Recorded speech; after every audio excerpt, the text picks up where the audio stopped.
Good evening, everybody, for those who are in Europe, and good morning for those who are in the United States of America. We're located a bit differently, like Italy, the Netherlands, UK, San Francisco, New Jersey, all together for the same mission. On behalf of DiEM25, and on behalf of the Feminist Task Force of DiEM25, represented here by Barbra, Boustier, and Patricia Enriquez, on behalf of the Green New Deal for Europe campaign, and I'm the coordinator for Italy, we welcome our guest tonight, Osprey Orielle Lake from WECAN, she's the executive director, and Akhila Kolisetty, she is the policy campaigns manager for MADRE.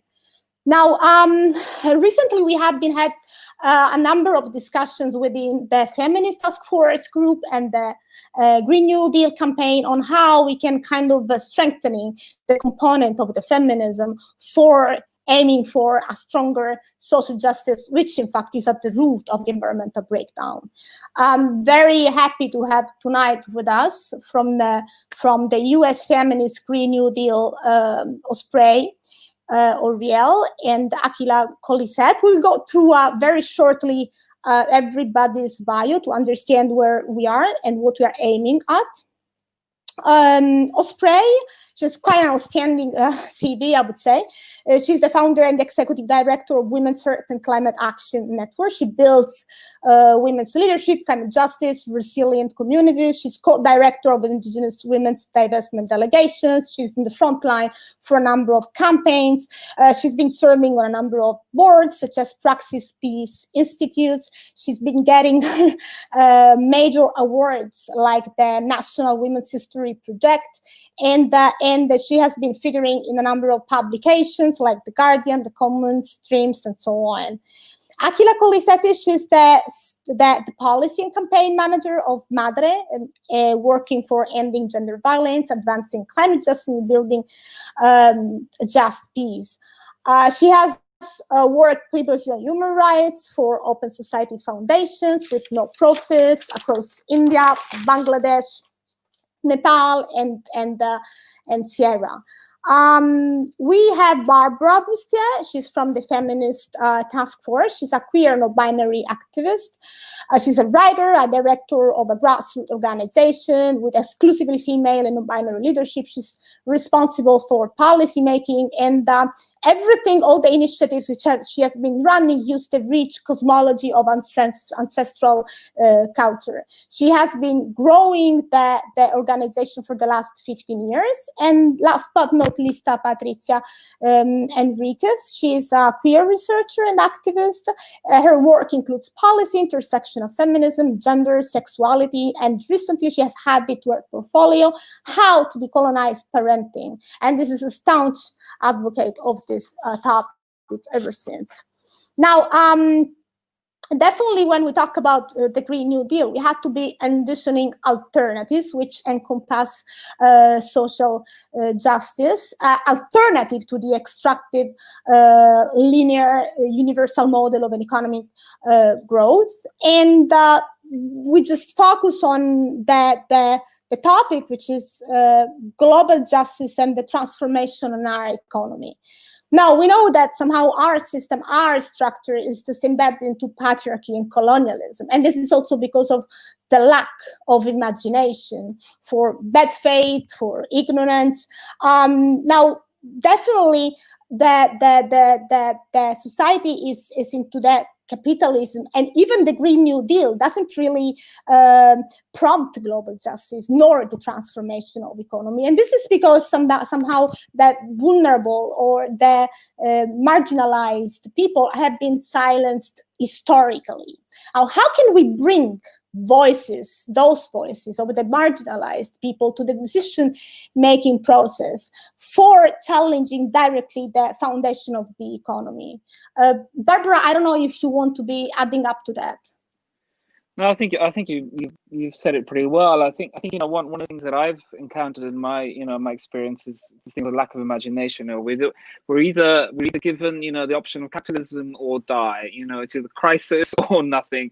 And then we have this crisis politics. This way of doing economics which is crisis based.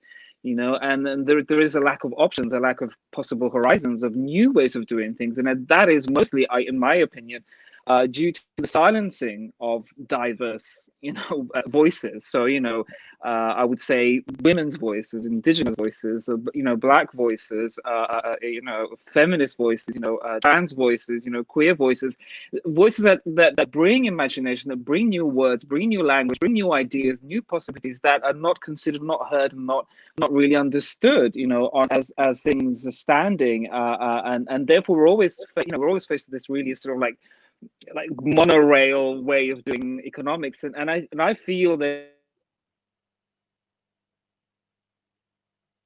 in new dynamisms, to deal with the issues that have been created by the same system, and it's trying to fix it with the same system, and that is a problem. That lack of imagination comes from the fact that we don't have us there. We're not there to influence policy making. We're not there to talk, to bring to the table new possibilities, new ways of conversing, new ways of being together, new ways of thinking about it in the here and now. Yeah. And I think that's a huge issue, across the board. And something I find everywhere, really. But as far as this is concerned, as far as the planet destruction is concerned, I think that's become sort of life or death situation, unfortunately, and I'm particularly concerned. How do we change that? How do we change that dynamic? How do we bring, new possibilities, new horizons, new imaginations, new thinking onto the table? Because I find that something that is pressing, for everyone. I think for me especially, I see that that's not happening, and it's difficult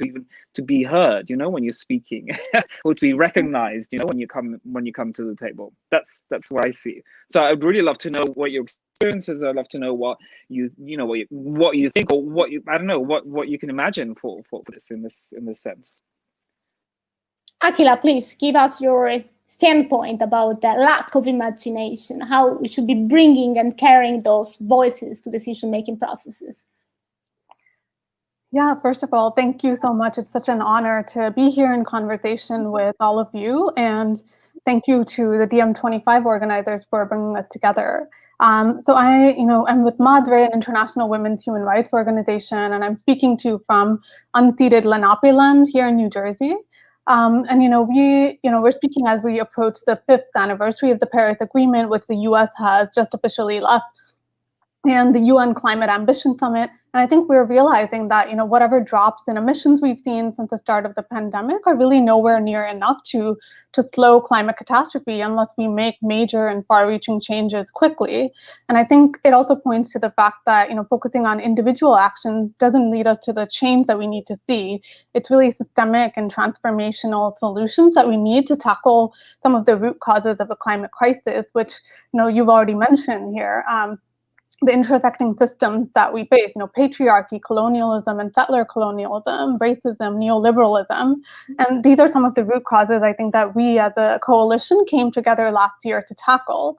And I think this year, the pandemic has sort of exposed many of the fault lines of capitalism in our society, and it's exacerbated, like the climate crisis itself, many of the inequalities that we see already.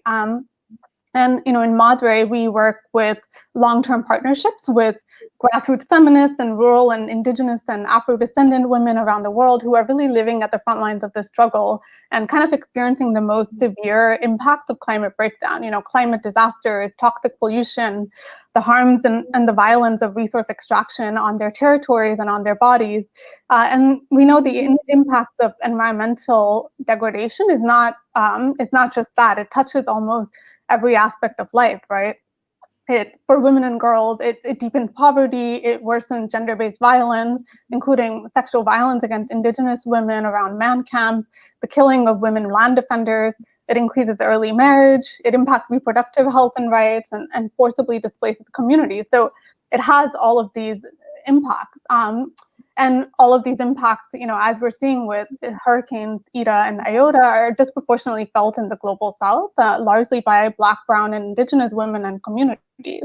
But the US has, been the largest emitter of carbon historically and has really benefited from that colonialism, extractivism, and resource exploitation. The US Department of Defense has been the largest institutional emitter of carbon. And so we need to recognize that there is no such thing really as domestic climate policy, and we owe a massive climate debt. So I wanted to talk a little bit about the global justice component, because we came together as a coalition heeding some of the warning signs of this, that there was a danger of climate action in the US being very nationalistic, that it was imperative to talk about what we owe to the rest of the world. But rather than this conversation, we've seen really quite the opposite. During the pandemic itself, there's been $10 billion for oil and gas companies bailouts in the US. And I think there's a couple of other threats we're confronting. One is that the same solutions we would put forward are co-opted or greenwashed, or are relying on some of the same drivers of the climate crisis.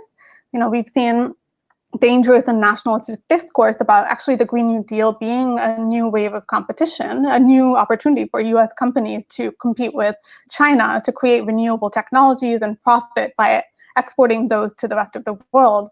And part of that discourse is also around demonizing China again as the greatest carbon polluter in the world. It's part of the logic that enables the US to kind of evade its own historical responsibility and shift the blame. And then we're seeing sort of dangers around the commodification of nature, false and capital solutions to solve the crisis, like carbon trading that just puts a price on pollution, or carbon offsets, which have real implications for the rights of indigenous peoples while greenwashing their harm. And John Kerry, the new special envoy on climate, has supported these kinds of false solutions in the past. We also see the threat of greening the military rather than confronting the problem of US militarism. So, these are all things that we came together in a coalition to do, and to think about, what is the new way forward? What is the new imagination to challenge these dynamics? And that we can't rely on the same drivers of the climate crisis to also be the solutions. And we need sort of system change, a complete rethinking of our economy and the structures that underlie it. And I think that's where feminist approaches can help us find a way forward. We've been thinking a lot about how feminism reveals how our policies are driven by these very patriarchal assumptions, like what is considered feminine, right? Cooperation or care or emotion are denigrated in policymaking, while those so-called masculine values, competition, violence, domination, force are privileged. And that leads to the kind of extractivist logic that sees the earth as an infinite resource for exploitation, that promotes unrestrained profit-seeking and competition and nationalist approaches. And one of the solutions we've been working on is a movement-driven feminist foreign policy to help us break out of these paradigms, to center cooperation rather than competition, and that's rooted in repairing harm. And so that means global justice, avoiding austerity measures, but really thinking about paying our fair share of the global mitigation effort. Not only going to net zero, because that's actually, even net zero by 2050 is actually not enough, calculations show, to reach our fair share, but we have to go beyond through thinking about resourcing climate financing for grassroots women land defenders, even reparations, even welcoming in people who've been displaced by the climate crisis as migrants or immigrants. And progressive feminist movements need to push to these kinds of solutions. And that needs to be part of our conversation about a Green New Deal, which we haven't necessarily seen. And then another solution, of course, is around transnational and feminist organizing. More spaces like this one where we can democratize our policy space to really center the expertise, as you said, Barbara, about Black women, Indigenous women, women and queer communities, people from the global South who are at the front lines of this crisis and who know the solution. And in our very elite-dominated policy spaces, there's a tendency to only value certain types of knowledge or expertise. But as feminists, we know lived experience is expertise. So that needs to be centered and lifted up. And finally, I think the last thing I want to say is we need to break some of the silos across our movements and policy spaces. So having racial justice or women's rights and climate crisis in different buckets doesn't make sense, right? So we need to build bridges across our movements for environmental justice, for feminism, for ending militarism, for racial justice, for economic justice. And our crises are really interlocking, and so our movements have to be strategically linked to effectively tackle this problem. Very interesting, in fact. Lots of activities of action. It's a process, definitely, but we all agree that it's really imagination. I mean, carrying those vulnerable or minority, that those people can really carry, that challenge for a different foundation. So interesting what you just explained us. It's a lot of work that you have been doing. And that takes us to the next question, in fact, which is the current economic system. We are fully aware that the climate crisis is rooted in the current economic system, and the GDP, which is just still used as an indicator, and we know that it's detrimental to our environment, to our people, and to our planet. Now, we also have to admit, I mean, we are fully aware that not only the GDP doesn't involve social values like human values, but also it doesn't include the minorities' work. Like, those keep being invisible, like the housework, raising children, caring for the elderly. So we should be moving their work from invisible to visible, right?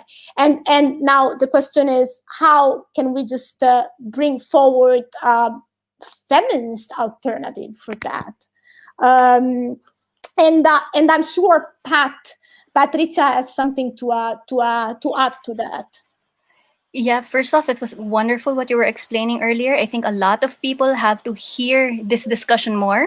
It's a new reimagination of how we should understand our new approaches into dismantling the current systems that we have right now. So in relation to that, I would like to ask what your experiences are in applying the feminist approach and lens that would be an effective alternative to such a detrimental disposition we are all in right now, and how do we ensure that this alternative is representative of the lived experiences and realities of people who are impacted the most by the climate crisis and the oppressive economic system?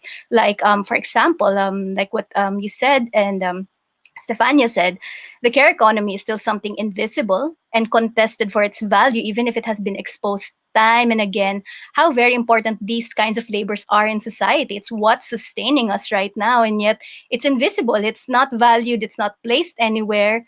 And then the people doing this work are not, we cannot see them. They're not in policy. They're not in leadership. Their voices are not there. So how do we establish a true effective space and not something tokenistic, not some, and seeing as how we also have to deal with internalized patriarchy as well as patriarchal and capitalist embedded systems in effectively implementing this feminist alternative? Thank you. Akhila, thank you, Pat. You just really gave our overall framework. And Akhila, can we ask you again to be giving some insights about this very topic?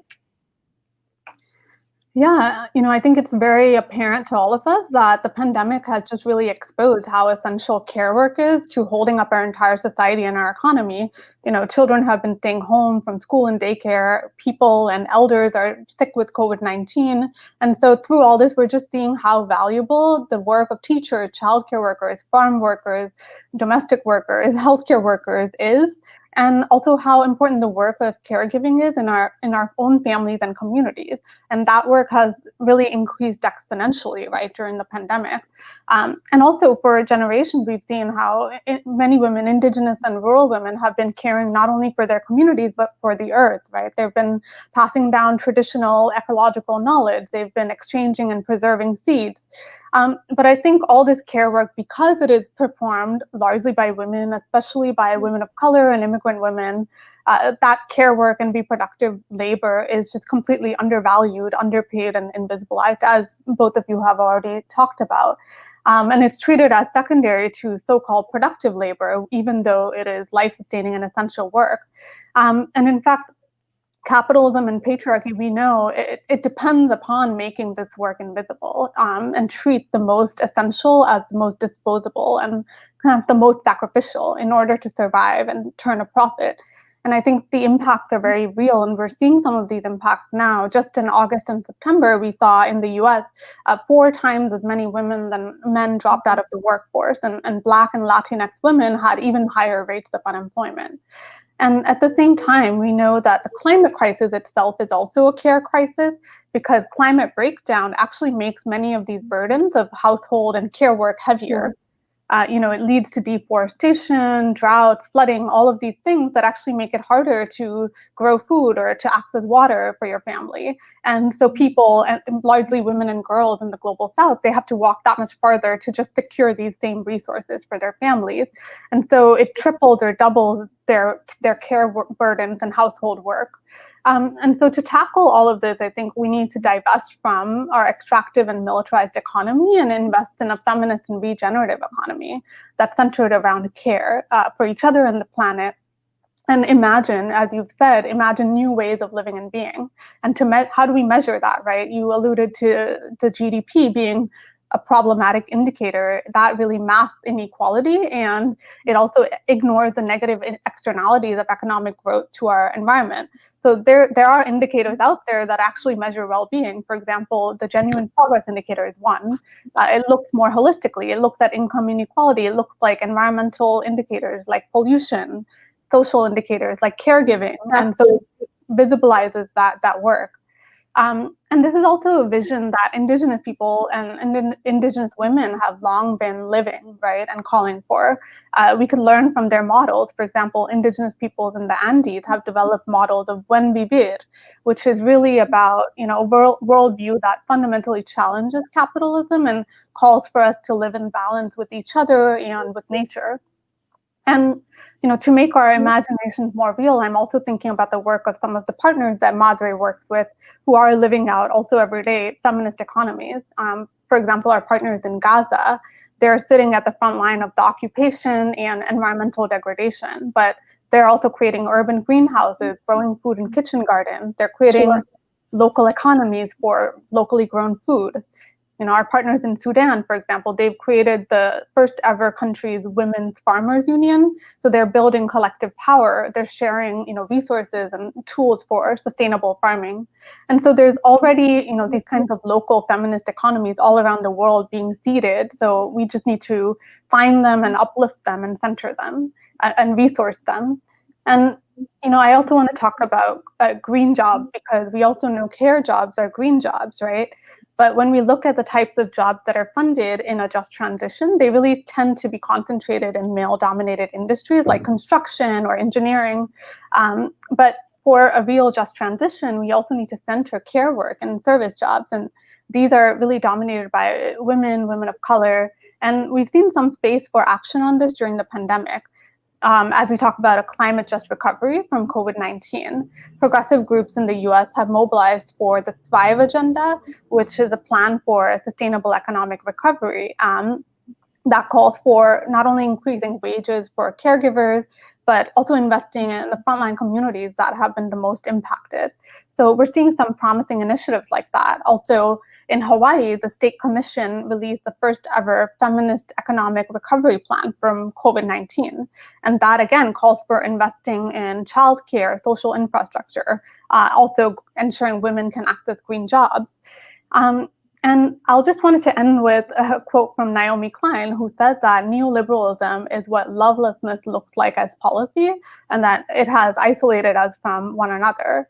And I think the opposite of this is really feminism and centering care, because that is about recognizing and valuing the love that we show for other people and the planet through our care, and about shaping policies that are rooted in that. And I think this ethos is also an antidote to the isolation of neoliberalism. Because centering care really reveals that we're fundamentally interconnected and interdependent on each other and on the earth. And so I think if we can build on some of those connections to strengthen feminist and progressive movements all around the world, then we can not only imagine, but start to create a world that we're envisioning, right? Rooted in care and collective approaches and regeneration and balance. So, yeah. Sure. That's absolutely paramount what you're saying, and it just comes up to my mind.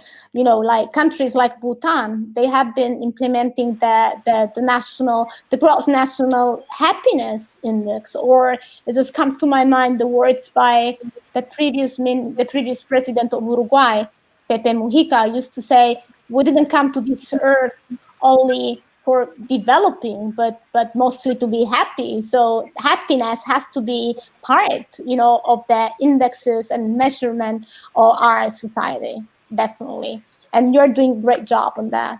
Thank you, Akhila.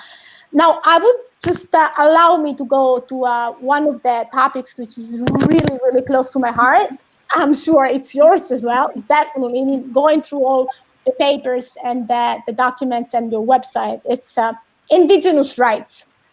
So nowadays, I would say that more and more anthropologists acknowledge that the future of humanity relies and depends on listening to the indigenous people, to what they have to say, to what they have to teach, because they know how species survive, they know how species thrive. And a lot of experiments, in fact, all throughout, have been very successful. It just comes to my mind, for example, in Australia, the government has been entrusting indigenous communities protected areas, and the result has been really culturally and economically very beneficial.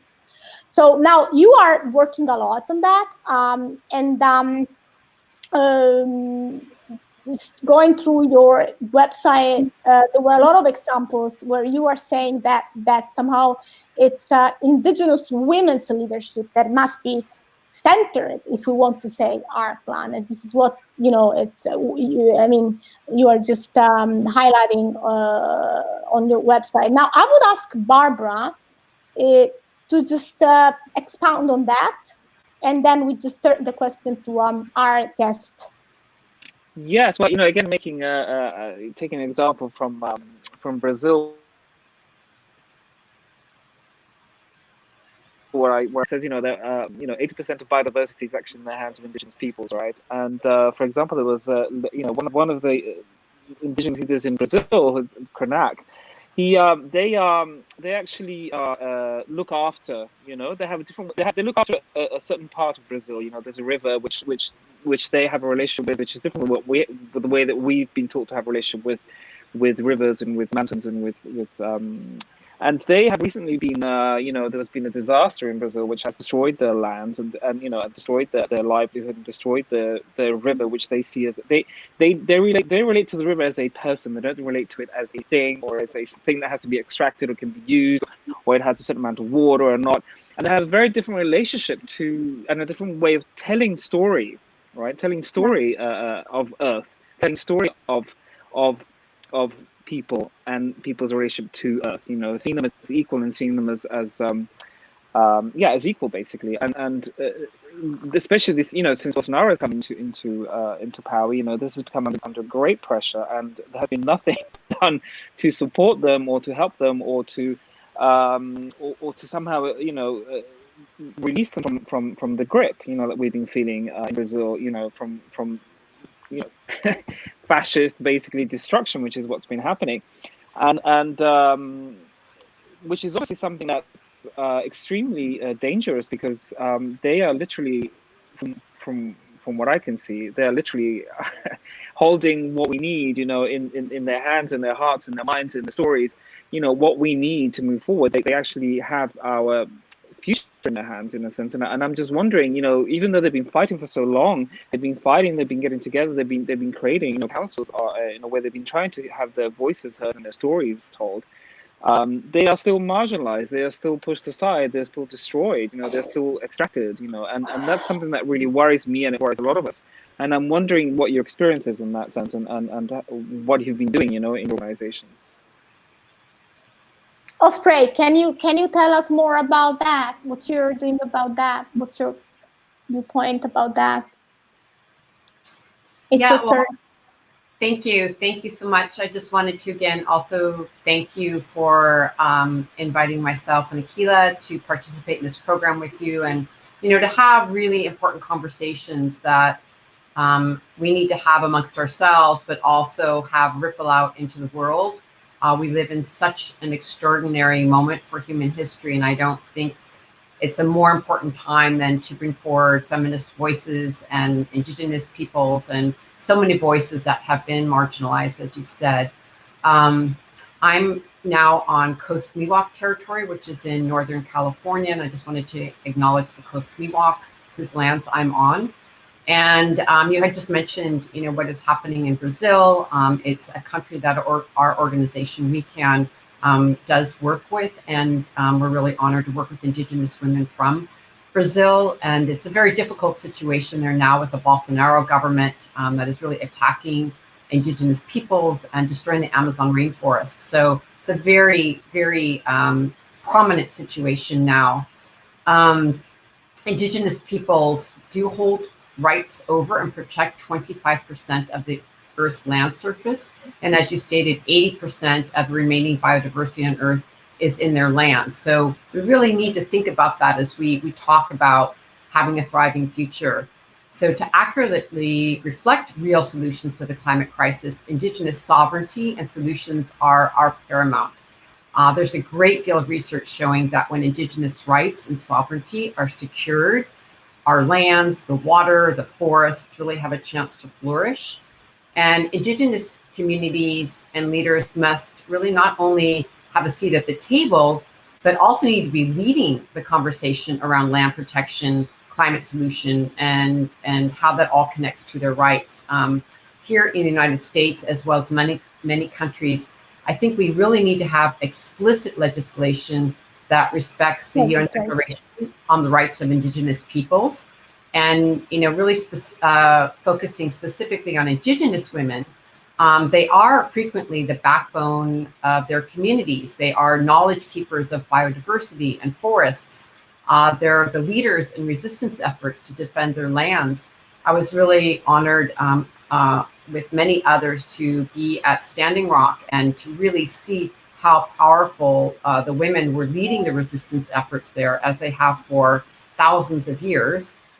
So there's so much we can learn from Indigenous women about how to live in respect of the natural laws of the earth through vital traditional ecological knowledge that has been mentioned that they carry. And Indigenous women's leadership, I don't think, could be more important than right now as we face multiple interlocking crises, from climate chaos, environmental degradation, the COVID-19 pandemic, which at its core really stems from humans living out of balance with nature.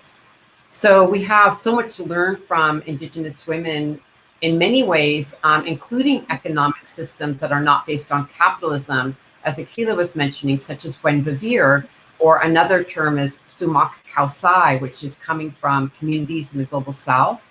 And I think we really need to understand how very profound these concepts are, having to do with deep cosmological views that really change our relationship to the natural world, as well as cultural, economical, and political worldviews about ways of living in harmony with communities, ourselves, and nature.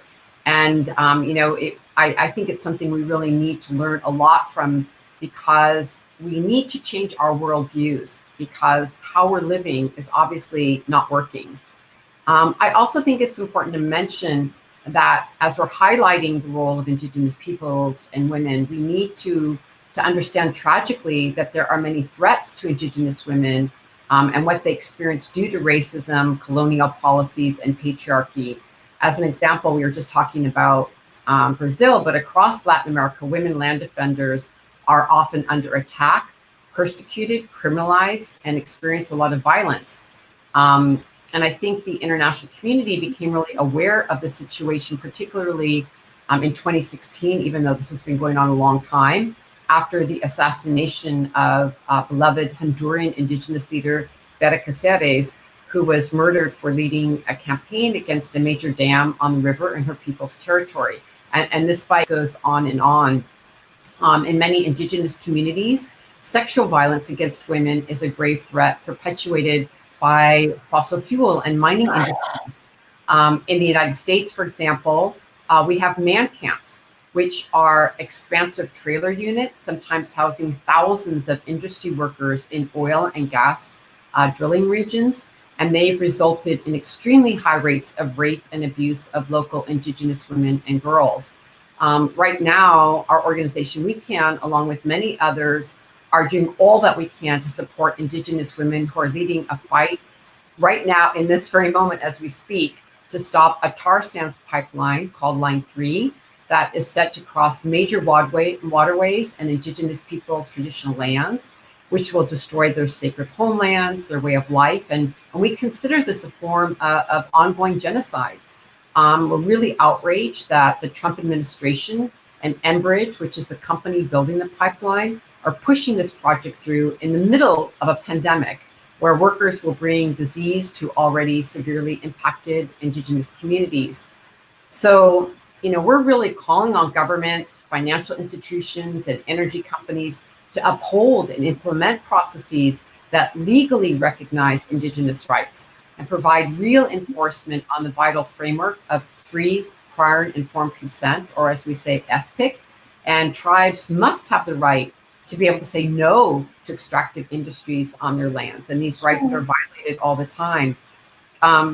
There's a lot of different frameworks and solutions from Indigenous peoples that already exist, and those frameworks and policies need to be centered, amplified, upheld, and invested in. And at WECAN, and you mentioned this in my introduction, we've been really honored to co-direct the Indigenous Women's Divestment Delegations, founded by Michelle Cook, who's a Navajo human rights lawyer.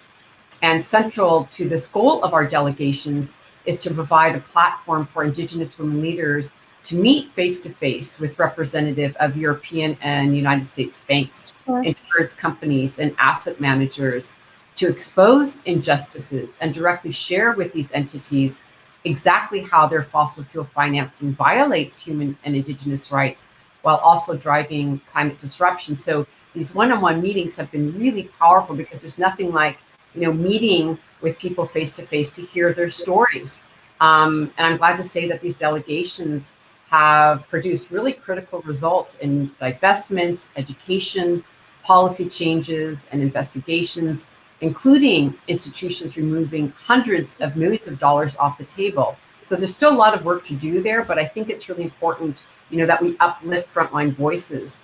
The last thing I wanted to say is that I think all of us everywhere can respect and support and honor Indigenous peoples by learning about the Indigenous peoples and their territories where we live, such as the Sami people spanning several European countries. We can ask ourselves, what are we all doing to learn about their knowledge and support their struggles, which are most important, of course, to the survival of Indigenous peoples, but also to all of us. As we're saying, their traditional lands are where the Earth's biodiversity exists. They're carrying tremendous knowledge. They've been caring for their lands and the Earth for millennia. And we need to really respect and protect this and protect Indigenous land defenders and water protectors globally. And I think that it's a way we can all really learn that Indigenous people are carrying knowledge that is so valuable to how we can imagine a way forward, actually by looking to the past and then transferring that knowledge as we go looking towards future solutions. Fully agree, Osprey. It's so fascinating what you have been telling us. Somehow, sometimes going back would sound more, healthier rather than moving necessarily forward. And as you're saying, we need explicit legislation, and we have to be integrating cosmological views to social and political segments, as you were saying. And that takes us to the other question that I would like to be bringing up, which is intersectional gender analysis. We know that intersectional gender analysis is required all across the action. So gender somehow interacts with sexuality, race, national origin, class, disability, and other identities. And we know that Green New Deal and the just transition means to be addressing those who have been exploited and excluded, historically. So I just would ask, how can we really apply intersectional analysis, in our society to make it healthier? And I would love to have Pat here to just suggest additional input to that. Yeah, so Osprey, this will be a little bit more maybe technical. seeing as how policies are often more general in its approach, and the Green New Deal is a policy that affects all of us.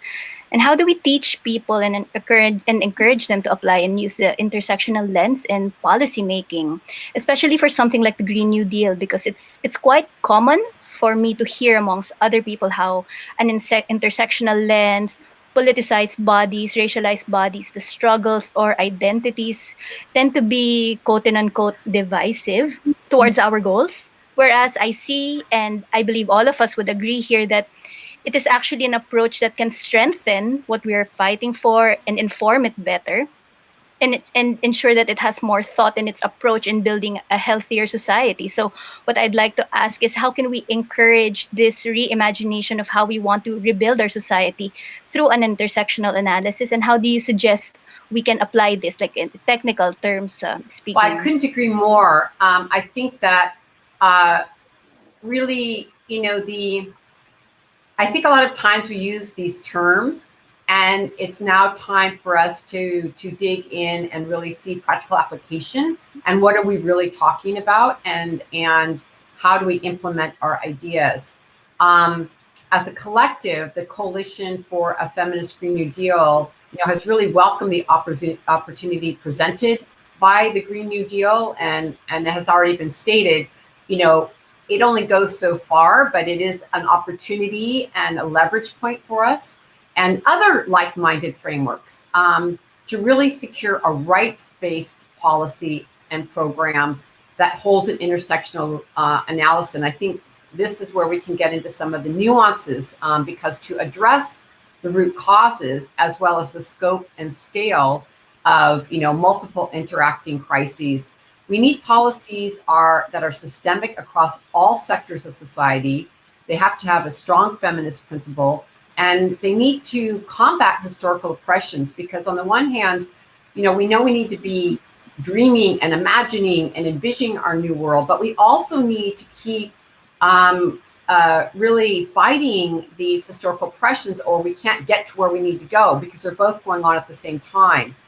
Our work collectively needs to advance a feminist agenda that centers the leadership of women and femmes and acknowledges and addresses the generational impacts of colonization and anti-Black racism, as an example. And we also advocate that our movements are led by and are articulated by frontline impacted communities. So that's really important. Who's leading? Who's at the table? Who's speaking? Especially women of color, Black women, Indigenous women, people with disabilities, the LGBTQI people from the Global South. As mentioned earlier on, we have to include an international voice, because we're all impacting each other. We're not in countries that are all isolated. The air is traveling everywhere. The water's traveling everywhere. The oppression is traveling everywhere. We need to include migrant voices, refugee communities, the youth. So, the climate crisis has emerged from these interlocking systems, as we've talked about, of capitalism, resource extraction, labor exploitation, the commodification of nature, colonialism, imperialism, and militarism. So, we keep needing to name these things, even though it takes a lot of long sentences to bring in all of these different components. But I think it's important that we do, or we can't hold the full frame that we need to, and this has roots in the exploitation of enslaved people and the continuing systemic racism that deepens and institutionalizes global inequity. So to confront this crisis, we need to have a lot of coherence across policy sectors, from trade to military spending to development. And within this context, we feel that women must stand at the forefront of policymaking and climate action, because we are simultaneously the most adversely impacted by climate change and environmental degradation, and yet we're really indispensable actors and leaders of just and effective solutions. So, when we analyze root causes, it's clear that women experience the climate crisis with disproportionate severity because our basic rights continue to be denied in varied forms and intensities across the world. I mean, it's not even, certainly. When we see enforced gender inequality, it reduces women's physical and economic mobility, our voices, our opportunity, access to power, and so much more.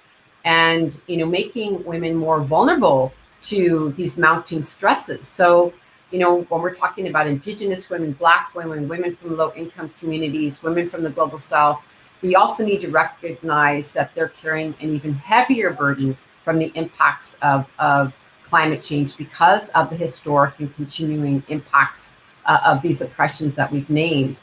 And in many cases also because they are more reliant upon natural resources for their survival or live in areas that have poor infrastructure. So drought, flooding, and unpredictable and extreme weather patterns present truly life or death challenges for many women. And I think we really need to recognize that we don't all sit in the same places of impact. That said, against all odds and against great challenges, what really inspires me so deeply is that women are demonstrating every day that they have unique and essential solutions and skills to offer at this historical moment. And we've seen studies worldwide that show when women are uplifted, there is immense benefit to communities and societies overall. Sustainable and local economies grow, children's health and education improve. All of these things are foundations for a thriving path forward. And in many countries, women get out the vote and vote more often and lead on environmental and social legislation when elected to public office. And I could share so many incredible stories about, you know, women that we work with who are leading climate solutions. But for now, I would just invite people to visit our website and also one of our projects called Women Speak, where we have collected a storytelling database that is sharing thousands of stories by and about women and their climate struggles and solutions, and that can be found online. So I think it's really important that we hear these stories directly from women about what they're doing about protecting their water, seed saving, agroecology, and so much more. I think for long-lasting change, it's essential that we transform the dominant social constructs that lie at the root of gender inequality, as well as the destruction of the earth. We've got to go after the root causes.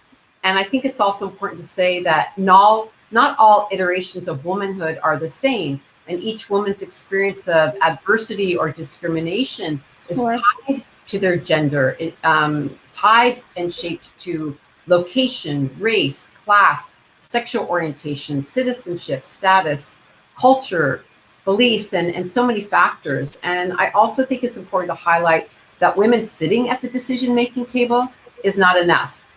We need women at the table with a feminist analysis. We need to ensure there's racial and economic diversity at the table, and women carry the values of an intersectional lens on climate policy. And so this is how we're going to advance a policy agenda that reflects, you know, the lived experience of women in poverty, women dealing with sexual issues and health issues, women on the front lines of extractive industries who have unique experiences that really will help shape policy from that experience. So I think, you know, this idea of moving toward justice and healing really requires this intersectional lens. And we need worldviews and social constructs of gender and racial equality, human rights, indigenous rights, and governance systems that respect the natural laws of Mother Earth. And these are all things that are really central to this intersectional approach. Oh, so interesting, Osprey. Just get enchanted by listening to you. It's so important to be bringing in, enlarging the spectrum, you know, of women in all the kind of the segments of the society. Just a very important job, in fact. Well, I would just like to be highlighting in the last question a major point that somehow brings us together, like the Green New Deal for Europe campaign and the US feminist Green New Deal. We share, I would say that, I mean, we share the same perspective as far as the, you know, colonial extraction impacts is concerned. I mean, you admit that somehow U.S. has been the largest carbon polluter, historic carbon polluter, and to the detriment of the global South, and that somehow the U.S. is addressing the debt to the global South. And we say that as well in our, one of the major pillars of the Green New Deal is the blueprint for a just transition, and we just say it very bluntly, like somehow we bear immense responsibility for depriving communities, and we just also acknowledge it quite clearly that it wasn't Europe. Europe didn't develop the colonies, but it was the colonies that developed Europe. So how should we redress these historic imbalances and exploitative practices? And I'm 100% sure that Barbra wants to be adding up to that.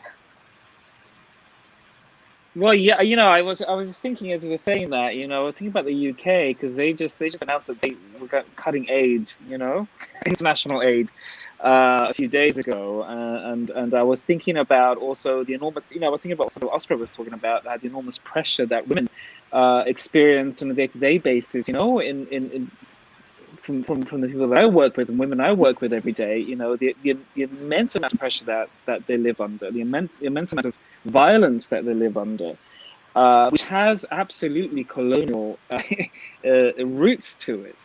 Whether it's through slave trade, whether it's through extractive, practices, economic practices, whether it's through all sorts of things. And I feel that there isn't at all any sort of sense of responsibility, whether it's in Europe or whether it's in the States, of our collective responsibility for what is going on right now and how much people are suffering in this moment.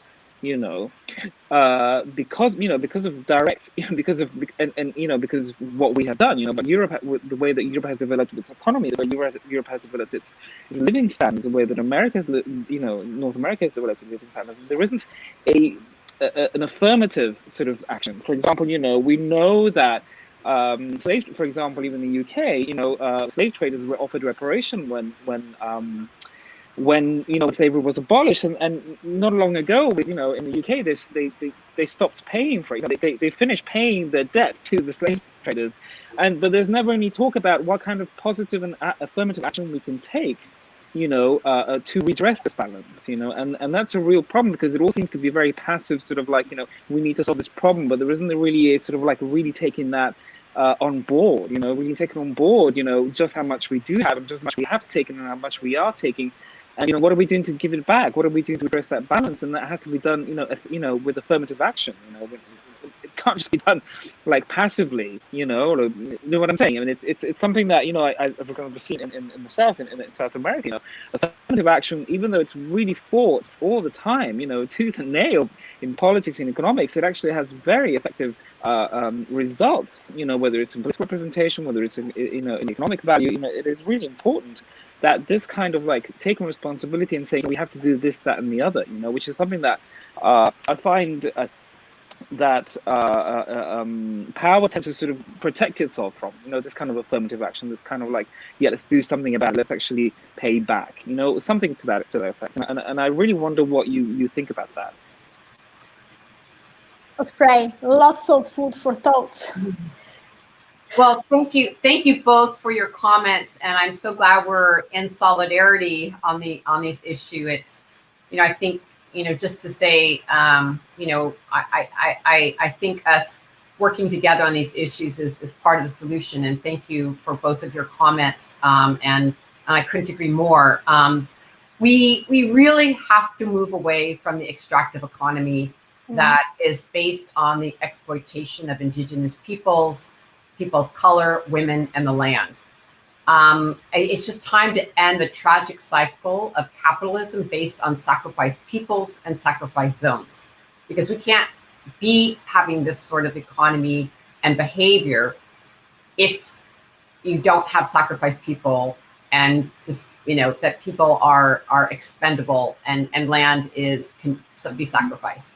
So as we discussed, and you were saying there's no such thing as a domestic climate policy or forward movement on these issues of extraction for the US on its own. We can only address the worst impacts of these crises if the US collaborates internationally to mitigate global warming and stop exploitation, and advances a foreign policy that puts people and their communities first and does not cater to corporate or militarized agendas. And this means a commitment to global justice and feminist principles, and a recognition that the US has been, as you were saying, the world's largest historic carbon polluter, while those in the global South have really suffered those impacts. The United States must actively address responsibilities to the global South with serious and immediate emission reductions, substantial commitments to climate finance, reparations for impacted communities, and full engagement and transitioning to just regenerative economics and stopping the commodification and exploitation of nature. You know, we have to recognize that, you know, founded on genocidal colonization and indigenous peoples and global enslavement of African peoples, the United States democracy has never really been fully established. And we see how structural neoliberal capitalism, colonization, racism, and patriarchy continue to undermine, you know, the dream of a fully inclusive and operating democracy. I mean, we're fighting for our democracy in this very moment here. And that's very tied into, you know, how this agenda will be able to be really uplifted. However, you know, saying that, my hope really remains strong as remember the ways in which mass movements for rights and liberation have strengthened our struggling democracy and our agenda, you know, for decades. You know, as an example, I'm really encouraged by indigenous-led resistance movements, the movement for Black Lives, the Me Too movement, that really illustrate how people have been and are ready and willing to fight for justice. And I know that none of us are going to stop fighting until there is accountability, justice, and liberation for all. And importantly, in this context, I think we need to uplift the movement that here in the United States we call the land back movement of indigenous communities, led by them to manage and steward their lands without invasion or exploitation. And there's a powerful indigenous-led organization called the Indian Collective, and they've made it very clear that land back is a movement that has existed for generations with a long legacy of organizing and sacrifice to get indigenous lands back into indigenous hands. And there's a lot of battles all across, you know, what we call Turtle Island or the United States for indigenous peoples to have their territories recognized, the treaties honored. We also need reparations to communities historically excluded from Commonwealth. In the US, we need to uplift the leadership and demands of the African American and Black communities, which is far from overdue, to say the least. I think we also need to listen to Pacific Island presidents demanding countries like the United States and those in Europe pay for their role in sea level rise and, in essence, sinking their island nations. I think it's never been more clear that we must continue our collective efforts for, as we've been discussing, intersectional movement building, because there's not going to be these solutions for climate justice without racial, economic, immigrant, gender, and global justice.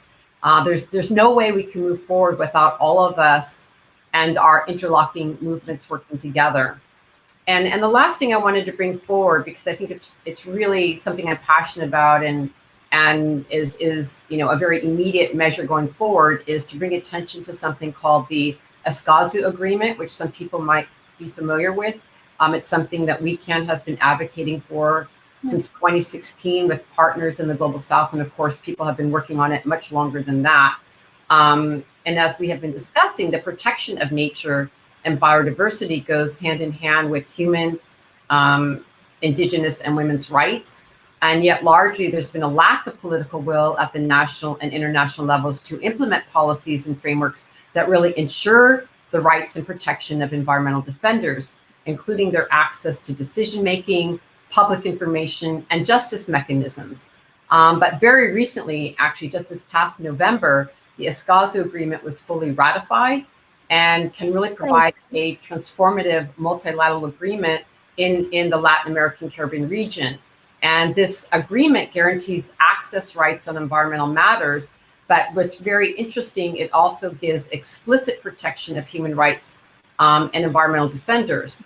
So, as we've been talking about, as many people might know, Latin America is one of the deadliest regions for environmental land defenders. In 2019, of those officially recorded, 212 land and environmental defenders were murdered, with over 2/3 of those killings taking place in Latin America. So combined with entrenched colonial and patriarchal policies, individuals threatened are often indigenous peoples and women environmental and human rights defenders. So environmental activism must be able to be carried out in a safe manner. This is like one of our really big demands all over the world. There's been so much more attacks on environmental activism. So at its core, the Escazú Agreement carries the dedication and spirit of women's defense of the land. The legally binding accord aims to carry on the legacy of Beta Caceres, who I mentioned earlier, as well as the struggle of thousands of land defenders, particularly women across the LAC region, that stand up against extractivism and injustices every day. So with the proper implementation of the Escazú Agreement, which of course is going to take a lot of organizing and advocating for, no more women land defenders will be violently censored, and instead their voices will lead us, to the healthy and just world we're seeking. So I find this to be a particularly inspiring policy piece that I wanted to mention, to talk about some of the practical applications of how we actually can implement solutions and to support frontline defenders and to support land back matters, to support those on the front lines. I think it's really important that we look at some of these examples. Thank you. Delighted to be hearing that so much action is taking place, in fact. So it's about imagination, it's about dedication, it's about spirit, it's about fighting, it's about justice. And as you were saying, working together is part of the solution, collective effort intersectionally. Now, I would love to be expanding this discussion all throughout. And there are a number of questions, in fact, but I would just maybe wrap up this very first episode, knowing that somehow it lays out, the foundation for a collaboration together, as you were saying. I mean, collaboration is part of the solution. We might be having in the future, webinars, having the audience popping in and raising the questions themselves, having like exercises, practical exercises. A lot to be done, in fact, hopefully together. And I just, can I ask from each of you a final sentence? Barbara, can you go first? Sure, it's very inspiring. It's been amazing to hear both Akhila and Osprey perspective and enthusiasm and passion around this, because I think, in my opinion, I think the way to move forward is through grassroots organizing. It's through women organizing. It's through indigenous people organizing. We can't wait. We can't wait for a president to take action. We can't wait for a prime minister to take action. We can't wait for Europe to take action. It needs to come from all of us together and moving and pressuring and resisting and moving forward and making our voices heard. I think that's the only way we can move forward. And I think this, these kind of conversations is absolutely fundamental for us to be able to build a new imagining for the future of the planet. So thank you very much. Yeah. Thank you, Barbara. Akhila, can I have a few words from you?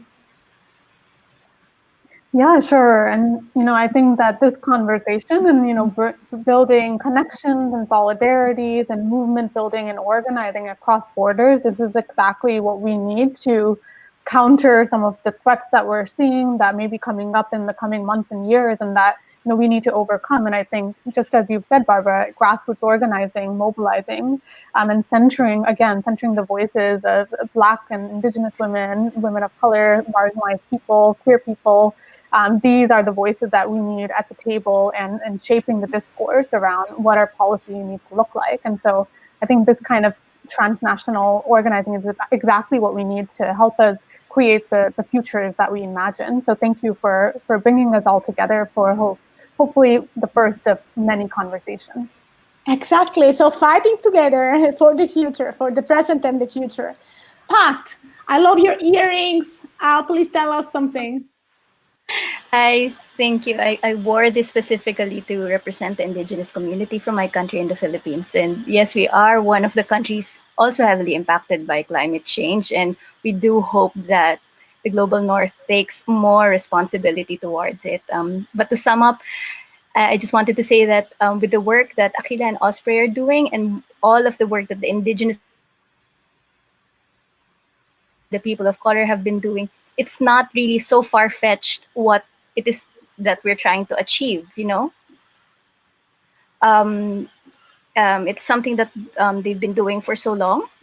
And, oh, sorry. Absolutely. Oh, I'm back. So it's something that they've been doing for so long. So it's not something that we really need to imagine so difficultly. It is there. We just need to put these issues to light, put the people working into light, give them the space, elevate their voices, and collaborate and work together. It's not really as difficult as people are imagining it to be. We just need to look at the work that WECAN and MADRE have been doing and all the other people have been doing. So it's not really that so far-fetched. So thank you again for the work that you've been doing. And I hope and I'm looking forward to more international collaboration that we can be doing. Thank you. So uplifting everybody, I mean, minorities' voices, first of all, and collaborating together. Osprey, last words to you, please. The floor is yours. Thank you so much for inviting us to have this really important conversation. I agree with all of what people have said so far. You know, just this idea of all of us collaborating together, communicating more is essential because we cannot do this alone.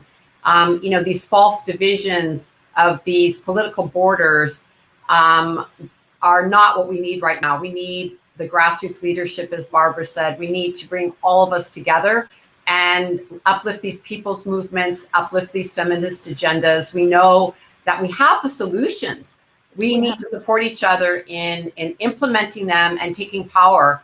I think the only other thing I wanted to say is that I think we're all really well aware of the fact of this moment in time with the pandemic, with the escalating climate crisis and environmental degradation, the impact on frontline communities and on our animal and plant kin, our nature relatives.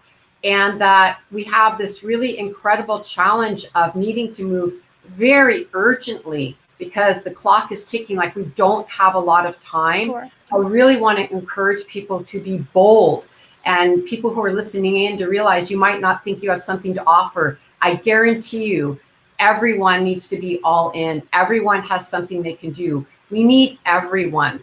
And to really do what you love to do, what you're passionate about, get engaged anywhere that lights you up, because this is a moment where we need to act together and we need to act together soon. And the challenge for us is that we also need to act with a good analysis. So there's always that balance in the movements of needing to move with speed, but also to do so in a good way that's really inclusive with good principles. And we need to be, you know, sailing our ship and building it at the same time. And that means communicating and keeping a lot of balls juggling in there at the same time, you know, deepening our analysis, listening to frontline leaders so that we really have the correct vision of justice as we go forward. But I do want to encourage people to realize that we're operating in a very small window and that everyone needs to get off the sidelines and jump in and meet the indigenous people in your area, meet the activists in your area, and realize it's a time to go all in. And Mother Earth is calling to all of us, and we really need to listen. Thank you. Thank you so much, Osprey. So we have to be bold and we have to be passionate, as you were saying. Absolutely, we just take it up. Unfortunately,